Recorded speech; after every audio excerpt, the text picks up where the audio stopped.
انس بن مالک رضی اللہ تعالیٰ عنہ کہتے ہیں 10 سال حضور کی بارگاہ میں رہا، 10 سال، اور 10 سال میں نے حضور کے گھر میں نوکری کی. کہتے ہیں نبی پاک نے کبھی مجھے اف تک نہیں کہا. ہمارا اپنا بچہ جو ہوتا ہے نا بیٹا، اور 10 دنوں میں شاید سینکڑوں دفعہ سن لے یہ کیا کیا ہے وہ کیا. کہتے 10 سال حضور نے مجھے، کہتے میں نے ایک دن بڑا نقصان کر دیا، کوئی بڑی چیز مجھ سے ٹوٹ گئی، بڑا نقصان ہو گیا. تو فرماتے ہیں کہ نبی پاک صلی اللہ علیہ وسلم کی ایک زوجہ محترمہ مجھ پر جلال کرنے لگی، اور ان کا جلال بالکل بجا تھا، ان کا غصہ بالکل ٹھیک تھا، اس لیے کہ میں نے واقعی بڑا نقصان کیا تھا.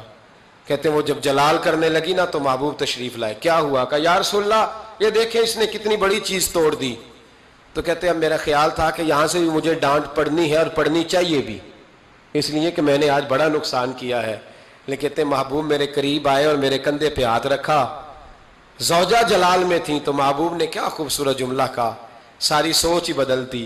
فرمانے لگے اس کو نہ ڈانٹ، اس چیز کا ٹوٹنا میرے رب کی رضا تھی تو چیز ٹوٹ گئی ہے، یہ میرے رب کی رضا تھی تو یہ چیز اب یہ غریب ہے اس کا دل نہ توڑ. وہ ٹوٹ گیا، وہ جو ہونا تھا سو ہو گیا، اب چھوڑ. یہ میرے اللہ کی اس چیز کا اتنی دیر رہنا ہی ہمارے حق میں بہتر تھا، تو ٹوٹ گئی تو ختم.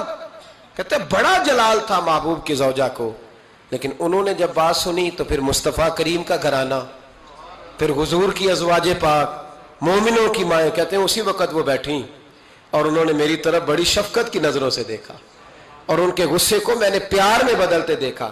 بھائی یاد رکھو اللہ کی رضا. پھر اس وقت 2-4 لاکھ کے لیے لوگوں کو ہارٹ اٹیک نہیں ہوتا، پھر 20-25 ہزار کے لیے بلڈ پریشر اپ ڈاؤن نہیں ہوتا جب بندہ اللہ کی رضا پہ راضی رہنے لگتا. پھر چھوٹی چھوٹی باتیں اس کے لیے سہانے روح نہیں بنتی، پھر ذرا ذرا سی بات اسے تکلیف نہیں دیتی.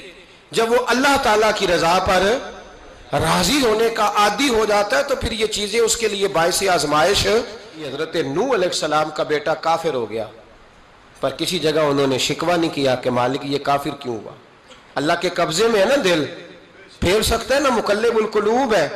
لیکن حضرت نوح نے دعا اللہ کی رضا پر راضی رہے، اپنا مزاج بدلیں تاکہ معاشرے میں یہ جو گھٹن ہے، یہ جو ٹینشن ہے، یہ جو جھگڑا ہے، یہ جو چھینا چھانی ہے، یہ جو ایک دوسرے پر لوگوں کی نظریں ترشی ہیں، یہ ختم ہو.